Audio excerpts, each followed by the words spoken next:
तरफ मोदी के नेतृत्व में जहां एनडीए शपथ ग्रहण की तैयारी कर रहा है, वहीं इंडिया अलायंस ने विपक्ष में बैठने का फैसला कर लिया है। इंडिया अलायंस ने दावा तो छोड़ दिया है, लेकिन विरोधी कैंप में भी हलचल तेज है। इस बीच टीएमसी सांसद और ममता बनर्जी के भतीजे अभिषेक बनर्जी अखिलेश यादव से मिलने के लिए उनके दिल्ली आवास पर पहुंचे। इंडिया अलायंस की मीटिंग के बाद ये पहली निजी मुलाकात है। समाजवादी पार्टी के सांसद रामगोपाल यादव भी वहां पहुंचे। साथ ही मुरादाबाद के पूर्व सांसद एसटी हसन भी अखिलेश यादव के आवास पहुंचे हैं। हलचल इंडिया अलायंस के नेताओं के भी बहुत तेज इस वक्त आप देख रहे हैं। इससे पहले कल करीब 2 घंटे तक इंडिया अलायंस की बैठक हुई थी।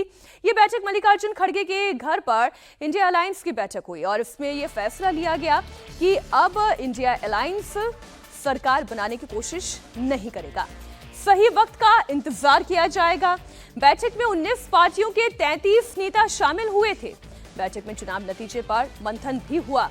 खास बात यह है कि बैठक में टीएमसी की ओर से ममता बनर्जी खुद शामिल नहीं हुई, बल्कि उनके भतीजे अभिषेक बनर्जी उन्हें रिप्रेजेंट करने के लिए इस मीटिंग में शामिल हुए और ये मीटिंग करीब 2 घंटे तक चली। जो प्रमुख बिंदु इस मीटिंग से निकलकर सामने आए वो इस वक्त आपके सामने। 19 पार्टियों के 33 नेता मीटिंग में शामिल थे। चुनाव के नतीजों से विपक्ष उत्साहित है और इसलिए इस नतीजे पर मंथन भी हुआ, क्योंकि सरकार बनाने से अभी भी इंडिया अलायंस दूर रह गया और इसलिए यह तय किया गया कि अब सरकार बनाने की कोशिश नहीं होगी, सही समय का इंतजार किया जाएगा। 2 घंटे तक मीटिंग चली और जो तस्वीरें सामने आई, जरा वो तस्वीरें आप देखें एक एक करके। अखिलेश यादव आपको दिखाई दे रहे हैं, अभिषेक बनर्जी दिखाई दे रहे हैं। ये पहली निजी मुलाकात है जो इस अलायंस की मीटिंग के बाद आप होते हुए देख रहे हैं। 2 पार्टीज की अगर बात करें, 2 रीजनल पार्टीज जिन्होंने जबरदस्त परफॉर्म किया। उत्तर प्रदेश में समाजवादी पार्टी की बात करें, जिन्होंने वाकई में अपने इस पीटीए की रणनीति को जमीन पर उतारा और उसे कामयाब किया। वहीं अगर टीएमसी की बात करें, ममता बनर्जी इस तस्वीर में नहीं है, लेकिन उन्हें रिप्रेजेंट करने के लिए अभिषेक बनर्जी अखिलेश यादव से मिलते हुए दिखाई दे रहे हैं।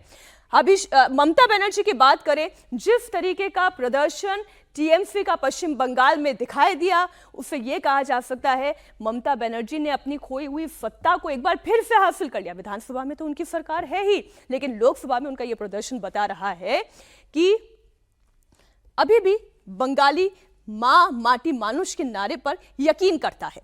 कांग्रेस अध्यक्ष मल्लिकार्जुन खड़गे के आवास पर जो बैठक हुई, उसमें 19 पार्टियों के 33 नेता शामिल हुए। कांग्रेस की ओर से खड़गे के अलावा सोनिया गांधी, राहुल गांधी, प्रियंका गांधी, इसके अलावा केसी वेणुगोपाल शामिल हुए। तो वहीं एनसीपी के शरद गुट की ओर से शरद पवार और उनकी बेटी सुप्रिया सुले मीटिंग में शामिल थी। समाजवादी पार्टी की ओर से अखिलेश यादव के साथ साथ उनके चाचा रामगोपाल यादव मौजूद रहे।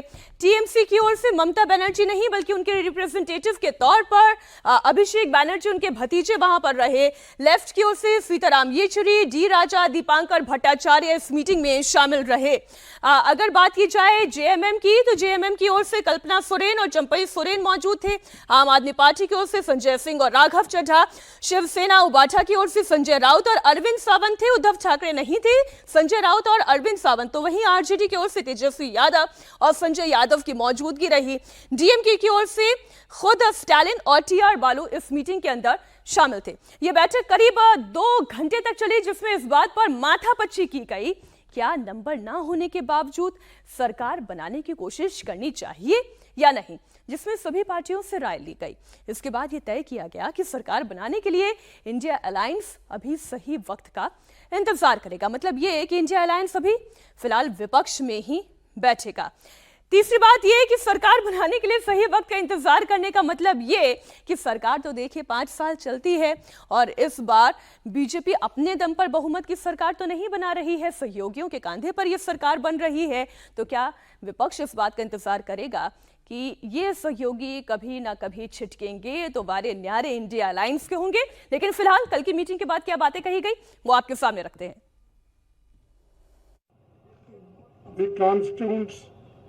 Of India bloc thank the people of India for the overwhelming support received by our alliance.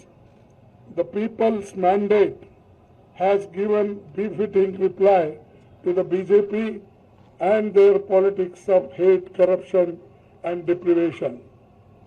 This is a mandate in defense of the Constitution of India and against price rise, unemployment and crony capitalism, and also to save democracy.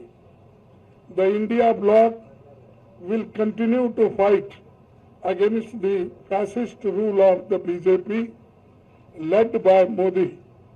We will take appropriate steps at the appropriate time to realize the people's desire not to be ruled by the BJP's government, and this is our decision, and we all together agreed on these points, and will definitely whatever promises we have given to the people, that we will keep it up. India alliance सरकार बनाने के लिए सही वक्त के इंतजार की बात कर रही है, तो फिर ये सही वक्त का मतलब क्या है? अगर बात को समझे तो इसका मतलब ये है कि जब मोदी 3.0 ये सरकार अस्थिर होगी तो वो सही वक्त होगा। मतलब ये कांग्रेस में तमाम विपक्षी दल इस बात का इंतजार करेंगे कि नायडू और नीतीश मोदी का साथ छोड़कर उनके साथ आने की संभावना बनती दिखाई दे रही है, तो ये सही वक्त होगा। जब अन्य का सपोर्ट इंडिया अलायंस को मिलेगा तो वो सही वक्त होगा, और इसी सही वक्त के लिए अलायंस इंतजार करेगा। उद्धव गुट के नेता संजय राउत भी कुछ इसी तरीके की बातें कर रहे हैं। सामना में लंबा चौड़ा एडिटोरियल उन्होंने छापा है। इंडिया अलायंस में अब क्रेडिट की होड़ शुरू हो गई है। शिवसेना उद्धव गुट के सांसद संजय राउत का बड़ा बयान सामने आया है। संजय राउत ने कहा, कांग्रेस की जीत में उद्धव की बड़ी भूमिका है। उद्धव के दौरों से कांग्रेस को फायदा हुआ है। नहीं, कांग्रेस की सीटें बढ़ी है, उसमें शिवसेना का योगदान है। अगर शिवसेना नहीं होती महाराष्ट्र में, उद्धव ठाकरे नहीं घूमते महाराष्ट्र में, तैयारी नहीं करते, तो ये सीटें आती किसी की भी। मैं कांग्रेस की बात नहीं कर रहा हूँ। जहाँ जहाँ कांग्रेस है, जहाँ जहाँ एनसीपी पवार साहब के है, हम सब जगह पे प्रचार किया है, सब जगह पे शिवसेना है। हमने ये नहीं कहा कि ये कांग्रेस की सीट है, ये पवार साहब की सीट है। हमने सबसे ज़्यादा काम बारामती में किया है, सबको मालूम है। मैंने खुद 6 बार सभा ली बारामती में, कार्यकर्ताओं के साथ मेरा संवाद रहा। हमारी वहाँ वोट्स है। धुलिया हो या और जगह हो, विदर्भ हो, रामटेक की हमारी सिटिंग सीट है। इंडिया अलायंस को सही वक्त का इंतजार है, और सही वक्त के लिए नजर नीतीश और नायडू पर है। सवाल ये उठता है कि अगर नायडू और नीतीश आ भी गए तो क्या इंडिया अलायंस 272 का जादुई आंकड़ा छू पाएगी? तो वो भी तस्वीर आप देख लें। इंडिया अलायंस के पास 234 सीटें हैं और बहुमत के लिए 272 की जरूरत है, यानी बहुमत से 38 सीटें कम हैं। अगर नीतीश की 12 और नायडू की 16 सीटें आ भी जाती हैं तो भी आंकड़ा 262 तक पहुंचता है, यानी कि बहुमत से अब भी 10 कम रहता है।